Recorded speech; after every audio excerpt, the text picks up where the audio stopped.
अस्सलाम वालेकुम। मैं मोहम्मद सजाद हुसैन वेलकम करता हूँ अपने यूट्यूब चैनल एग्री वर्ल्ड पर।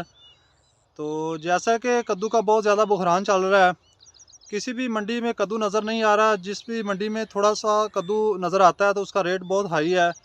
आज मैं आपको एक ऐसे इंसान से मिलाता हूँ जिसमें के तहसील नाला खुर्द में जिसके कद्दू की प्रोडक्शन एक एकड़ में 15 से 20 शापर जो 5 केजी के होते हैं वो चलती रही है। तो इसके कद्दू बहुत ही अच्छे थे। इन्होंने कुछ ऐसी खेलें थी जो कि हाइब्रिड लगाए थे और कुछ ऐसी खेलें थी जिसमें देसी कद्दू लगा हुआ था। तो आओ इसकी ज़बानी पूछते हैं कि इन्होंने कैसा इसमें डिफरेंस पाया और किस तरह इन्होंने प्रोडक्शन हासिल की और क्या इसमें जादू करते रहे। क्योंकि अब जादू वाली बात है कि किसी के कद्दू इस मौसम में नहीं उतरे कि कद्दू का बहुत बड़ी शॉर्टेज चल रही थी। यही थी कि एक बीमारी आई है जो कि कद्दू सूखना शुरू हो गए थे, जिसके पत्ते भी पीले होते थे।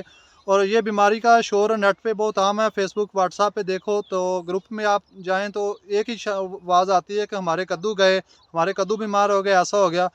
तो आपको एक आदमी से मिलाता हूँ जो कि मेरे बहुत ही अच्छे दोस्त हैं।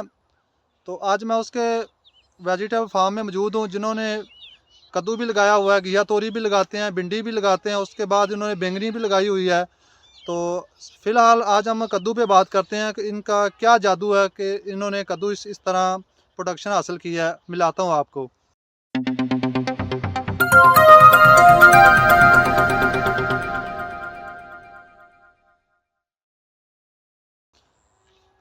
अस्सलाम वालेकुम भाई। वालेकुम सलाम। जी, ये मेरे भाई हैं इजाज़ भाई जिन्होंने कद्दू लगाए हुए हैं। आपको दिखाता हूँ, ये आप पीछे नज़र आ रहे हैं। तो इन्होंने बेड पे कद्दू लगाया जैसा कि मैंने नेट पे लगाया था। इन्होंने साथ में मेरे साथ ही इन्होंने काश्त किया। 10 दिन का डिफरेंस है। यानी कि मैंने फरवरी के एंड में लगाया था जब कोरा ख़त्म हो गया था। तो इस भाई ने मार्च के फर्स्ट वीक में लगाया था। तो आओ बात करते हैं कि जो आपका सबसे बड़ा जादू आपने किया है कि इतनी शॉर्टेज में आपके कद्दू चलते रहे हैं।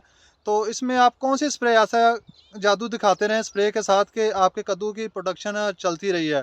बस ये आम रूटीन से स्प्रे करता रहा हूँ, इससे कद्दू की पैदावार आती रही है। इसको आपने कौन सी स्प्रे की है? MM न्यूफ्रॉन मेडा पाउडर।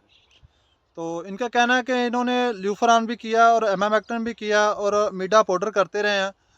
क्या आपकी नज़र में जो आपने देसी कद्दू लगाया था उसकी प्रोडक्शन ज़्यादा है, जो हाइब्रिड लगाया उसकी ज़्यादा आई है? पहले हाइब्रिड की ज़्यादा थी लेकिन अब देसी की ज़्यादा आ रही है।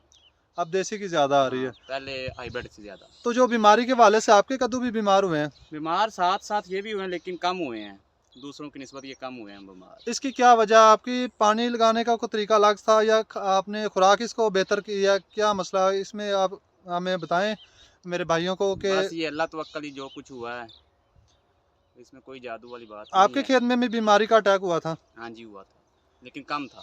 लेकिन कम था।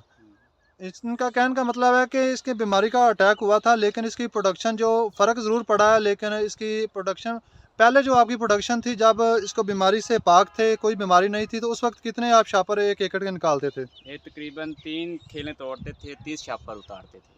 30 शापर उतारते, 3 किलो में 30 शापर की हाँ, एवरेज डेली। आपकी आती रही हाँ, है। डेली की। तो जब इसमें बीमारी का हमला हुआ तो उस वक्त कितने थे? 15, यानी 14, कि 14, हाफ 15। में फ़र्क आ गया। हाँ, जब बीमारी का हमला हो तो आपने सारी खेलें तोड़ाई करते थे या 3 ही खेलें तोड़ाई 3, करते? 3, 3 ही। 3 तोड़ाई करते थे। हाँ जी। तो आपने देखा है कि आपको अब दिखाता हूँ इसकी फसल, इसकी जो बेल कद्दू की है उसमें भी बीमारी का हमला हुआ था।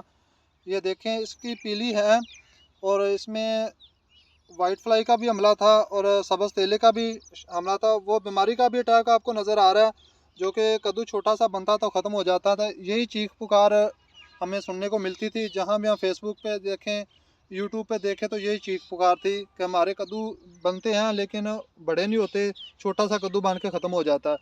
तो इसको भी अटैक था लेकिन उम्मीद है कि अब ये आप देख सकते हैं काफ़ी साफ़ है कद्दू। और इसकी बेल को आप बाकी नज़र मारें तो बहुत ही कमाल की है।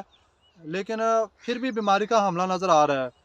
तो ये बीमारी का हमला बेसिकली गर्मी की वजह से ही है। तो इनका कहना है कि हमने ल्यूफरान एमामेक्टिन का स्प्रे जो है वो हमने रूटीन वाइज किया है। तो बात करते हैं इसका कि इन्होंने जो स्प्रे का दौरानिया था वो कितने दिन रखा है। तो जी भाई, जो आपने स्प्रे करते रहे वो कितने दिन बाद करते रहे? तकरीबन 1 दिन बाद। यानी कि एक दिन छोड़ के आप एक हाँ, दिन 1 दिन। स्प्रे करते रहे 1 दिन हैं। स्प्रे करते रहे। तो इसमें ल्यूफरान कितनी डालते थे, एमामेक्टिन कितनी डालते थे आप? ये 100 एक टैंकी में डालते थे। 100 तो इसमें मीठा पाउडर भी आप मिक्स करते थे या अलग अलग करते नहीं थे? नहीं, वो एक मिक्स करते थे एक साथ। इसमें साथ मिक्स करते थे। तो अब क्या रहता है कि आपको लगता है कि ये कद्दू दोबारा शुरू हो जाएंगे लगना? नहीं, अभी ख़त्म करने का इरादा है, ख़त्म क्योंकि करने का। अभी वल्ले आपस में झगड़ गई हैं। तो आप देख सकते हैं इसकी बेलें जो वो आपस में मिल चुकी हैं, जो इनकी खेलियां वो नज़र नहीं आ रही। इस जगह पे खेली है लेकिन नज़र नहीं आ रही। तो अब इनका इरादा है कि इसको ख़त्म कर दें। ये जो एक साइड है इनकी, इनका कहना है एक देसी साइड है और एक साइड जो वो हाइब्रिड की है। तो अब दोनों आप देखें कि दो खेलें जो आप मिल चुकी हैं। तो ये काफ़ी बड़ा मसला है, लेकिन इन्होंने बहुत अच्छी इनकम हासिल की है इससे, क्योंकि इनके अच्छे मार्केट में इसका रेट बहुत अच्छा चल रहा था। तो भाई इसके जो आपके इजाज़ भाई कद्दू की प्रोडक्शन जब 15 शापर निकलती थी 5 kg की, तो उस वक्त आपका क्या रेट मिलता रहा? सबसे पीक पे जो रेट मिला आपको? 1200-1300 रुपये। 12। तो जब आपकी प्रोडक्शन बहुत ज़्यादा थी उस वक्त कितना रेट था आपका? उस टाइम 150 रुपये। तो ये आप देखें कि भाई ने बोला कि 1500 रुपये तक भी हमारे 1300 तक भी गए हैं। और जब हमारी फसल बहुत ज़्यादा थी तो मार्केट में इसका 150 रुपये का शापर सेल होता था। तो बात यही है कि जब मार्केट में कद्दू ज़्यादा होगा तो उसका रेट भी कम होगा। अगर मार्केट में शॉर्टेज आएगी तो चीज़ की कदर बनेगी, तो फिर रेट ज़्यादा होते हैं। तो ये बाई चांस है इनका तहसील इनाला में इनका वाहद ये 1 एकड़ का कद्दू का इनका जो लगा हुआ है। तो इसमें प्रोडक्शन जो 14 से 15 शापर निकलती रही है, लेकिन अब ये भी ख़त्म हो चुके हैं क्योंकि बारिशें शुरू हो गई हैं। बारिशों के अंदर अमूमन ही जो बेड पे कद्दू लगाए होते हैं वो ख़त्म हो जाते हैं। तो ये थी आज की वीडियो। मुझे और मेरे भाई जाज को इजाज़त दें। दुआ में मुझे याद रखना। अल्लाह हाफिज़।